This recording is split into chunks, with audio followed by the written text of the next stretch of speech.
इस बात को हम लोगों तक बता नहीं पा रहे।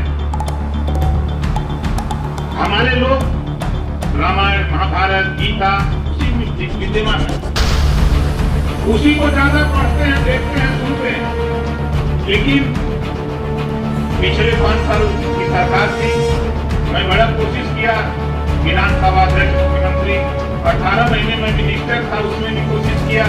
झगड़ा मुख्यमंत्री से होता रहा कि जिस तरह धारावाहिक दिखा रहे हो, तमाम लोगों के जिंदगी को दिखा रहे हो, आप भारतीय संविधान पे क्यों नहीं आप दिखाते धारावाहिक, ताकि लोगों का संदेश है कि संविधान में बाबा साहब डॉक्टर अम्बेडकर ने सबके लिए क्या लिखा है। लेकिन ये बात सत्ता में बैठे हुए लोगों को याद इसलिए नहीं आया कि मैंने पहले ही कहा, शीशे की अदालत में वतन की गवाही पूरी करती है उन्हीं सिपाही, इनको हम आप चुन करके जाति के नाम पर विधानसभा लोकसभा में भेजते हैं। ये जाति के लोग जाति की लड़ाई नहीं लड़ते, बल्कि ये लोग जाति पार्टी की लड़ाई लड़ते हैं, जाति भूल जाते हैं। जब वोट लेना होता तो जाति की बात करते हैं, जब हिस्सा दिलाना होता है फिर पार्टी के साथ खड़े हो जाते हैं और फिर पार्टी की बात करते हैं। ऐसा मैंने सदन में पिछले 5 साल महीने से देख रहा हूँ। ये सबसे बड़ी बीमारी, इसी बात को बाबा साहब डॉक्टर अम्बेडकर ने जब रिजर्वेशन दिया, लोकसभा और विधानसभा के लिए रिजर्वेशन दिया, बाबा साहब डॉक्टर अम्बेडकर जी अपने साथी से कहा, अब तो मैं तुम्हें दिखा दे रहा हूँ, इस चुनाव में तुम क्या चलो, जाके क्या करोगे। तो बाबा साहब डॉक्टर अम्बेडकर को जवाब दिया था, जो पार्टी कहेगी वही करूंगा। यही दुर्गति है हमारी, यही दुर्गति है। इस नाते हम हर के कहना चाहता हूँ कि भाई देखो, हम तो बीमारी और दवाई दोनों आप लोग जानते हैं, ऐसा नहीं किसी को कुछ बताना नहीं है, सब कुछ आप जानते हैं। आज इस तरह यहाँ हमको जो भी बुलाता है हम चले आते हैं। हमारे अध्यक्ष जी, हमारे पूरे विधायक कई बार के आएंगे, नहीं आएंगे, कहा करके हम कहते हैं क्या देखो हम आएंगे, अब नहीं एक बार नहीं, बगल में अम्बेडकर संस्थान है, इसी संस्थान में हमारे पाल समाज के लोगों ने हमारे कार्यक्रम रखा, एरिया का मतलब मिला करके मैं मिनिस्टर था, सभी लोगों के हम लोगों को भटकते भटकते वो 3 के लोग थक गए, मेरे पास आए, उसमें 2-3 लोग पत्नी थे, तो ऐसा दिखा हम लोग आगे उसी में चल चलिए।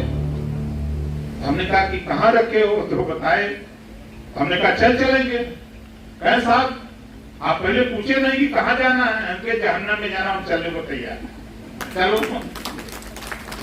तब उन्होंने हमको चिट्ठी दिया, हमने पढ़ा, हमने कहा बस इतनी सी बात क्यों दुखी हुआ, अभी आपको पता नहीं मैं बाबा साहब डॉक्टर अम्बेडकर और कांसी राम जी का चेला हूं, ये नोट कर लेना, आप चलो बनाओ जुटाओ हम आएंगे।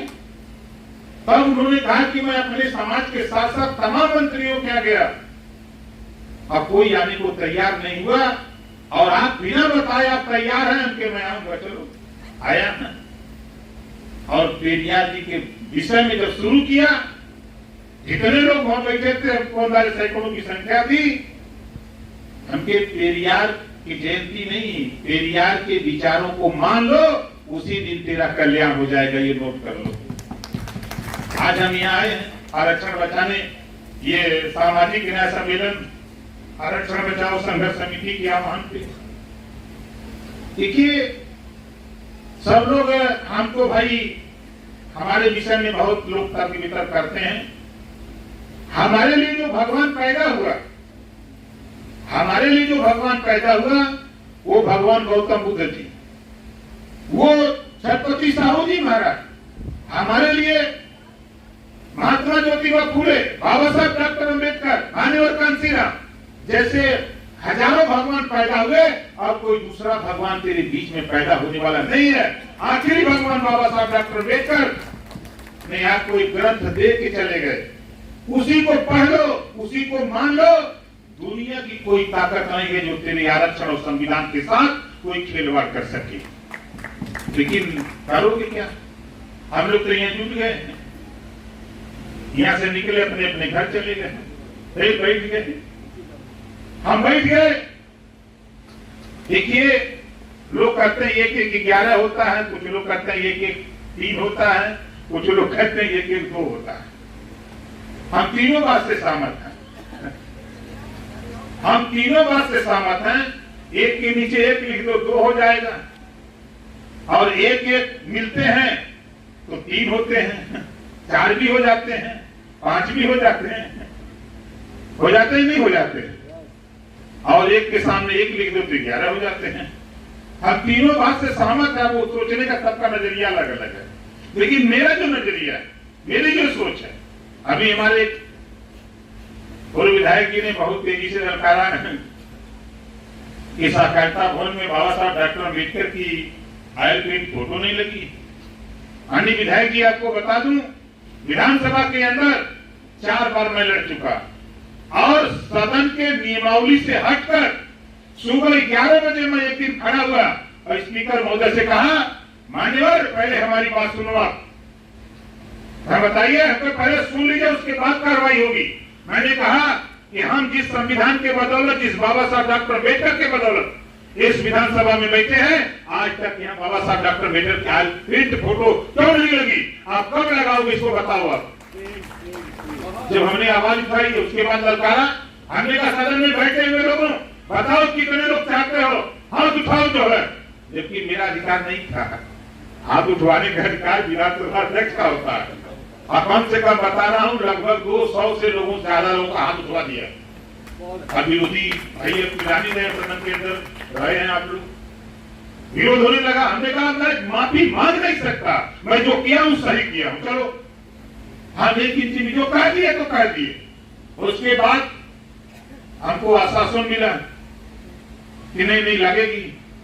एक 3 महीने के बाद फिर मैंने उठाया, फिर उसके बाद उठाया, फिर मैंने एक दिन विधानसभा अध्यक्ष के पास बैठ के चर्चा किया। उन्होंने अपनी असमर्थता जताई कि भैया मैं क्या करूं राघव जी, मैं भी तो चाह रहा हूं, लेकिन ऊपर से बहुत दबाव। अब लीजिए, ऊपर से दबाव, तब मेरे दिमाग में आया कि 4 बार समाजवादी पार्टी की सरकार थी, जितने विधायक चुन के आए, किसी के दिमाग में बाबा साहब डॉक्टर नहीं याद आए, उनकी बदौलत जीत के आए।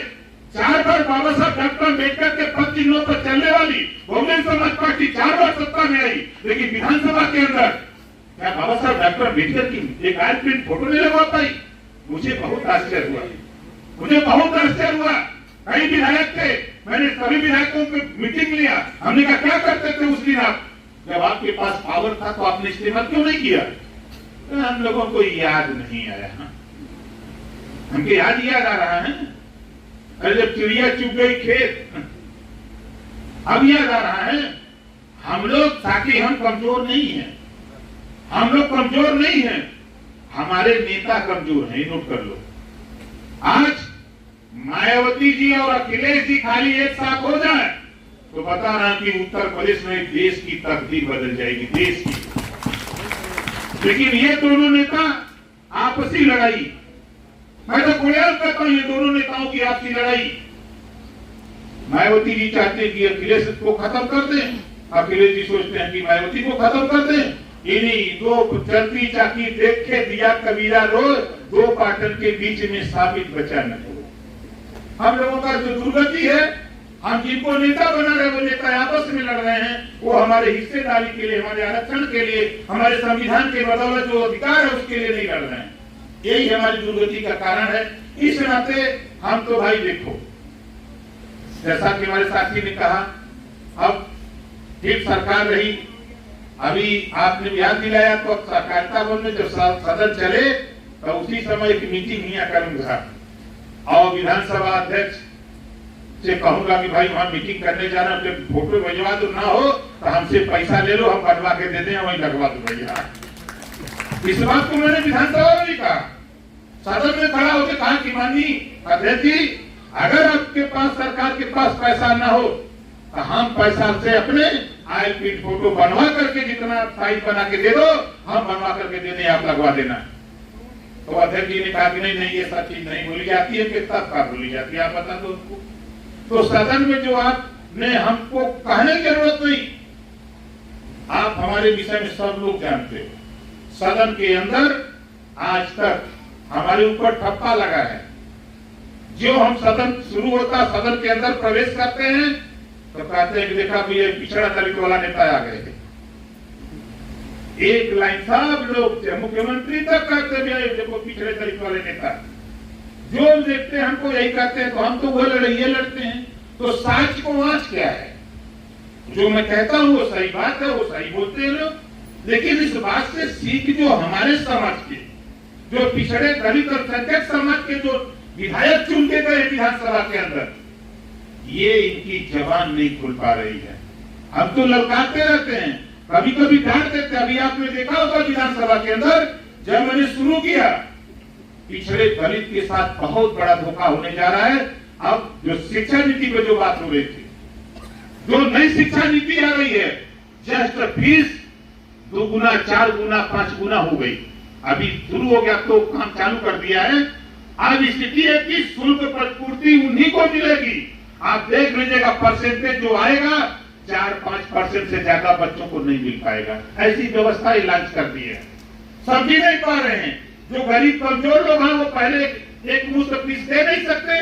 जब एक मुश्त फीस दे नहीं सकते तो फिर उसके बाद तो उनको शुल्क प्रतिपूर्ति मिल नहीं सकती। मैं छात्रवृत्ति देने को तैयार है। इस मुद्दे को लेकर जब मैं सदन में शुरू किया, अभी जो सदन चला है 23 से 30 तक, हमारे कई अपने समाज के लोग, हिम्मत नहीं है, सामान्य वर्ग का साथी कोई नहीं बोलता है। हमारे पिछड़े दलित के समाज को खड़ा कर दिया जाता है कि देखो राजभर खड़े होने वाले हैं, तुमने एकदम टाइट रहना। जब सब लोग खड़े होते हैं, जब शुरू करते हैं तो चिल्लाते बैठा भाई। और सुनो पहले, हम लोग यहाँ बेटे चिल्लाने समाज का वोट लेके आते हो, समाज के हित के लेके, समाज की बुराई करने के आए हो। हम लड़ रहे हैं, जो कह रहा हूँ इसको गलत साबित कर दो आज, तो मैं सदन से इस्तीफा देके आज ही चला जाऊंगा। माननीय अध्यक्ष, कुछ बैठे में विरोध करने वाले लोग हैं। हम तो भैया जो सदन में बोलते हैं एकदम साफ साफ, जो हमारे दिल में है वही जबान पे है। तो हम तो सदन में एकदम पिछड़ा दलित अल्पसंख्यक यह लतियावल गए लगे का हिस्सा लुटा था। यही वजह हम लोग पैदा भर रही है लड़े के। और आपने देखा कि देश की राजनीति में पिछड़े दलित अल्पसंख्यक के हित के लिए बाबा साहब डॉक्टर अम्बेडकर ने जब बात रखा कांग्रेस के सामने, तो कांग्रेस पार्टी ने बात नहीं मानी। तो बाबा साहब डॉक्टर अम्बेडकर जी ने केंद्रीय मंत्रिमंडल से इस्तीफा दे दिया था, दिल्ली में इस्तीफा दे दिया। उन्हीं के पचिनों पर चल करके जब हमने 27% आरक्षण, 22.5% आरक्षण, और जब आरक्षण की बात को लेकर जब मुख्यमंत्री, गृह मंत्री और प्रधानमंत्री कहा गया, तो उन लोगों ने कहा कि ये बात न करो, मंत्री बने हो खाली लूटो खाओ मजा लो। हमके तो मंत्री हो, लूटो खाओ मजा लो, तो ये अपना इस्तीफा लो। ओम प्रकाश राजभर घर चला, हम नहीं रहेंगे, और इस्तीफा देकर के साथी लौट आया। मैं नहीं रहूंगा तेरे साथ। अब छोड़ करके आके शुरू किया, तो लोग कहते बहुत विरोध बोलता है। अभी हमारे एक साथी कह रहे थे मुकदमा लिख देंगे, उनकी औकात है मुकदमा लिख दे। किस भाजपा नेता की औकात है मुकदमा लिखने की? लिखने ओम प्रकाश राजभर को पूरा उत्तर प्रदेश चलेगा। क्या आप करते हैं? आप सही रास्ता पकड़ के चलो, किसी की जरूरत नहीं कोई मुकदमा लिख दे।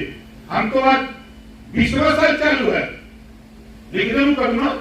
बड़ी बड़ी सरकारें देखा, बड़ा तेवर देखा, बहुत कुछ देखा। हम तो सरकार में रह करके 18 महीना मुख्यमंत्री बना, ओम प्रकाश राजभर कैबिनेट मंत्री होता था ना। कोई छिपी भी बात किसी से है? क्यों नहीं लिखवा दिए? सच को सच कहना बगावत है, तो समझो ओम प्रकाश राजभर बागी है। यही मैं कहता हूं।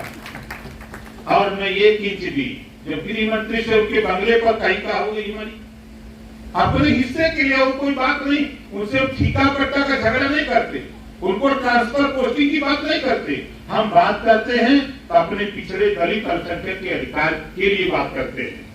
4 साल का स्नातक हो गया नई शिक्षा नीति में। भैया अब तो पहले ही बता दिए ना, अभी तो 4 साल आप दिखा रहे हैं ना, पास हो ना हो नहीं ना। अभी नई पॉलिसी अब देख रहे हैं ना।